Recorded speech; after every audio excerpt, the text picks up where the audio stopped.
6 ইয়ার্সের লরা আপুকে ফোন করলাম, ফোন করে বললাম আপু আমাকে একটা জুয়েলারি দিয়ে ব্লাউজ করে দিতে হবে, তুমি কি করতে পারবা?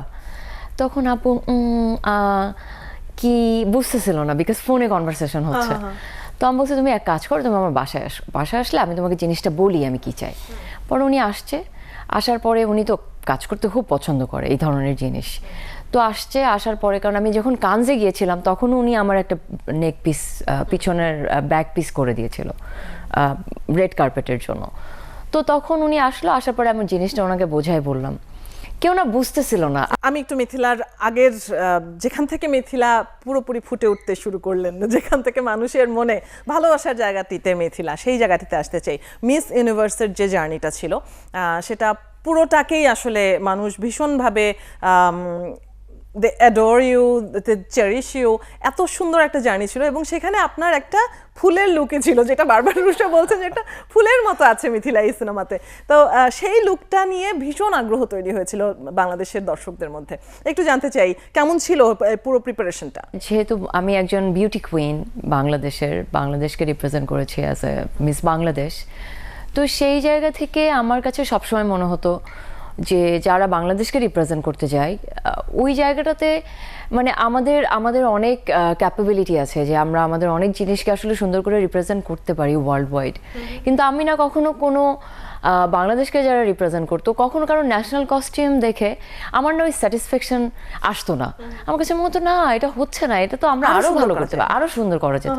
তো ওটা না আমার সবসময় মাথায় ছিল, আমি ওটা নিয়ে অনেক স্ট্রাগল করতাম যে না এটা হচ্ছে না, কারণ আমি এত মিলিয়ন মানুষকে রিপ্রেজেন্ট করব না। এই একটা জিনিসেই বলা হয় যে ন্যাশনাল কস্টিউম, যেখানে দেশের নামটা ডিরেক্টলি আসে। তো ওই জায়গাটা থেকে আমার একটা চ্যালেঞ্জ ছিল যে আমি এই জায়গাটাতে একদম প্রপার একটা কিছু পড়তে চাই। তো যখন আমার অর্গানাইজেশন আমার কাছে জিজ্ঞাসা করলো যে যেহেতু তুমি বাংলাদেশকে রিপ্রেজেন্ট করছো, do you have anything in your mind? তখন আমি বলছি হ্যাঁ, I have something in my mind, but আমি জানি না আমি এটা কতটুকু করতে পারবো, but I want to try. তো পরে আমি 6 ইয়ার্সের লরা আপুকে ফোন করলাম, ফোন করে বললাম আপু আমাকে একটা জুয়েলারি দিয়ে ব্লাউজ করে দিতে হবে, তুমি কি করতে পারবা? তখন আপু কি বুঝতেছিল না, বিকজ ফোনে কনভারসেশন হচ্ছে। তো আমি বলছি তুমি এক কাজ করো, তুমি আমার বাসায় আসো, বাসায় আসলে আমি তোমাকে জিনিসটা বলি আমি কি চাই। পরে উনি আসছে, আসার পরে উনি তো কাজ করতে খুব পছন্দ করে এই ধরনের জিনিস। তো আসছে, আসার পরে কারণ আমি যখন কানজে গিয়েছিলাম তখন উনি আমার একটা নেক পিস পিছনের ব্যাক পিস করে দিয়েছিল রেড কার্পেটের জন্য। তো তখন উনি আসলো, আসার পরে আমি জিনিসটা ওনাকে বোঝাই বললাম, কেউ না বুঝতেছিল না।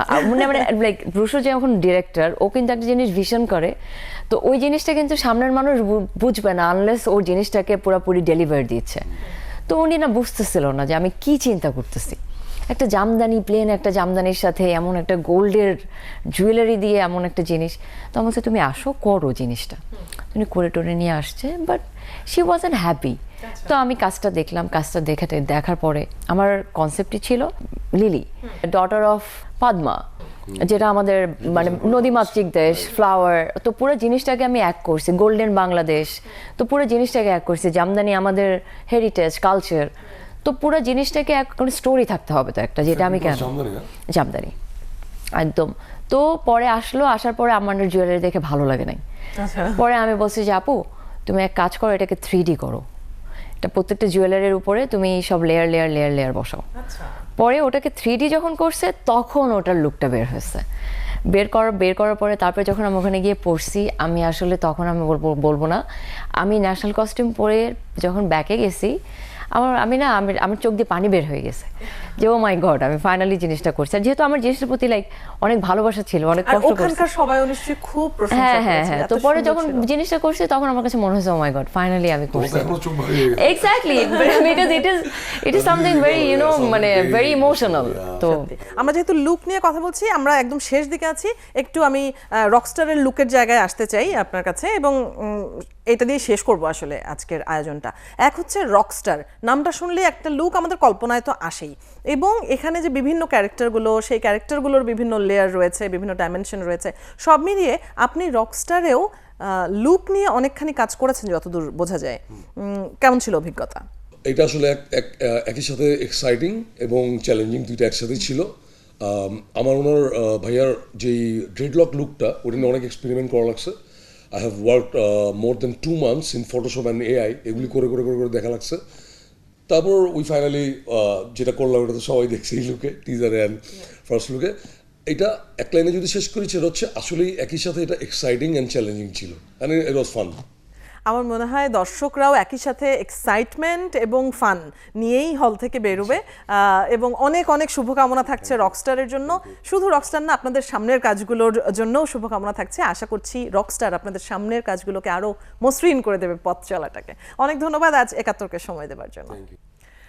দর্শক, আজকের উৎসব যোগ এখানেই শেষ করব। যারা রকস্টার এখনো দেখেননি এবং দেখার পরিকল্পনা করছেন তারা নিশ্চয়ই আজকের আড্ডা থেকে আরও কিছু আগ্রহের জন্ম নিশ্চয়ই তাদের মধ্যে হয়েছে।